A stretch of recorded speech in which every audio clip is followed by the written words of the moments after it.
Dear students, this is Mohan's Maths Academy, second year Maths 2B, integration VSEQs we are discussing. Substitution model, okay? Now look at the sum. Evaluate integral cot log x by x dx, okay? ఇది question. ఇది substitution model కదా. మనం ఇందులో ఒక పార్ట్ని tea అనుకోవాలి.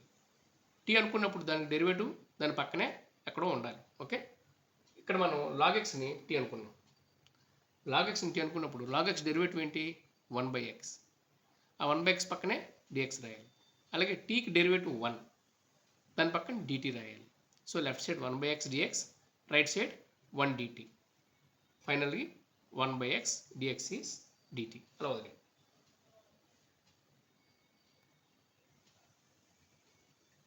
దీన్ని 2 parts కింద స్ప్లిట్ చేద్దాం.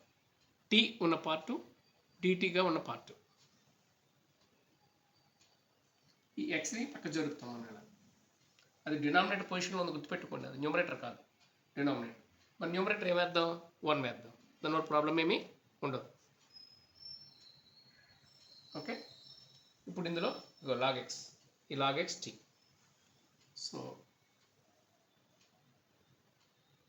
టీ ఇక్కడ ఉంది కాబట్టి మనం టీ పార్ట్ అనుకుందాం. ఇదంతా కలిపి డిటీ అయింది. So t part, dt part, ఇలా 2 పార్ట్స్ కింద మనం చేయాలి. ఇప్పుడు ఎక్స్లు డిఎక్స్లో ఉన్న సమ్ని టీలు డిటీల కింద మనం మార్చేద్దాం. Cot cot log x is t, 1/x dx is dt, okay? మనకి ఒక ఫార్ములా ఉంది. Integral cot x dx is log mod sine x plus, okay? So ఈ ఫార్ములాని ఇక్కడ అప్లై చేద్దాం. ఇక్కడ అంతా ఎక్సెల్లో ఉంది, ఇక్కడ టీలో వస్తుంది. Log modulus sine t plus, okay? Almost sum అయిపోయింది.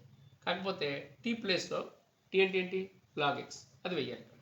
మన క్వశ్చన్ అంతా ఎక్సెల్లో ఉంది కాబట్టి ఆన్సర్ కూడా ఎక్సెల్లో ఉండాలి, టీలో ఆపకూడదు.